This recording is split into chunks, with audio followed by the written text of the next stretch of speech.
Hello and welcome to this Divine Partnership Coaching video. I wanted to just briefly talk about, well, when we get to that point where we feel like, I'm done, and like I need to blow it up or end things altogether with our Divine Masculine or Divine Feminine, or put up walls, things like that. When we feel like we've taken enough abuse and enough battering and enough toxicity that we need to put all of our defenses up. And I want to say, one, that's okay. That's okay. If you feel like you need to pull your energy in and you're questioning the potential of, what is it? A friend and I were saying, like, team, am I crazy?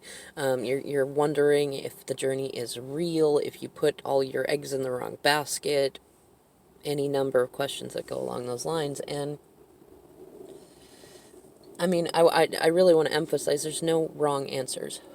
Sometimes we do need to get to that place in order to be able to withdraw enough to work on ourselves. And a lot of times that's what brings on a separation, is that we have healing work we cannot do well with our partners, or that we cannot see, or that we're not in a distressed enough state to make changes so that it gets fixed. We get comfortable in those cycles, and they do too. But there are many times during separation that you're going to think that.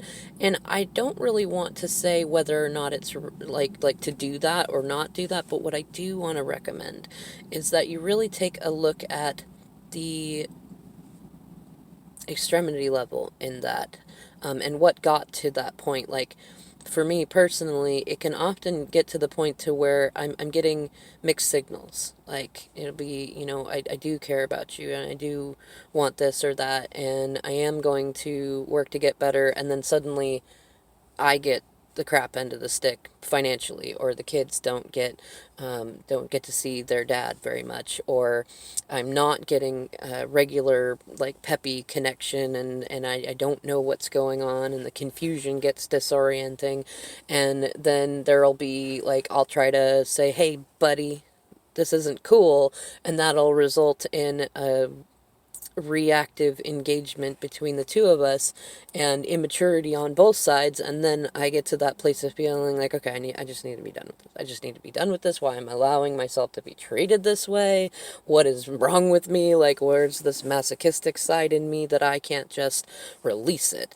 And the funny thing is like, that is a sign that, yes, that does need to be released, like that stuff in the 3D, but that does not necessarily mean that it needs to be blown up. That doesn't necessarily mean that you need to go in and be like, I'm so done with you, you're so horrible for me, and rar and rabble, and, this is the way that it's going to be if you're not going to appreciate me, etc. And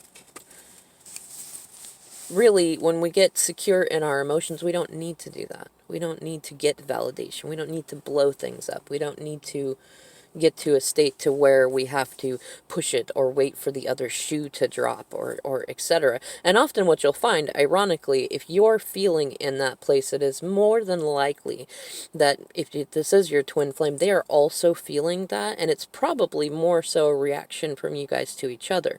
They may be worried that because they can't meet some expectation, or that because they jumped into a life situation where they're not able to be good to you, whether or not it's their choosing or not, usually it is, which makes it more frustrating, because then we get down on ourselves. We go, I should just cut it all off, or just don't answer it, just don't face it, run away from it.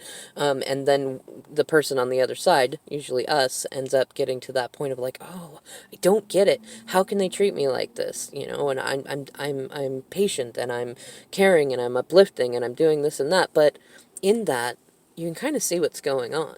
You can see that you are both putting each other on a pedestal, and that any moment of human emotions along the infinite spectrum of them that are not fitting in with our identity that we want to believe in ourselves as good providers, as good receivers, as unconditional lovers, etc., then we get to this place of like, I'm done. I'm done. I'm just done. And then we end up in the dark. And then we end up in the light again, right?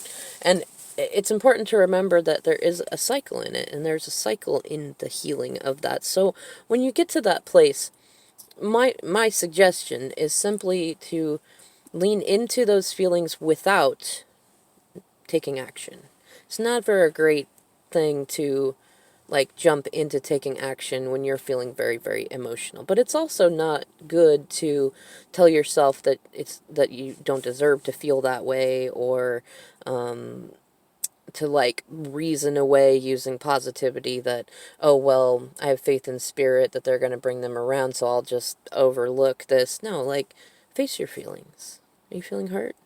It's okay. Feel hurt. You have been hurt. That's valid. Are you feeling used? Are you feeling neglected? Yes, those are all valid. And then take a look at why it is that you feel so like you need that external validation from them. Like if your twin flame is not like adoring on you and choosing you and with you and doing all that, why does that create discomfort? And why is it that you're not able to give yourself those feelings and feel full on that, to where when they give it to you, it's like the cherry on top rather than the main course? Again, there's no wrong answers in any of it. It's just some introspective thought. And feel free, I'm going to put my email in the description box below. If you'd like, reach out. I'm happy to chat with you about it. It's more of an art than a science. Anyways, yeah, if you have any specific questions, the comment section is also below. Otherwise, I'll see you in the next video.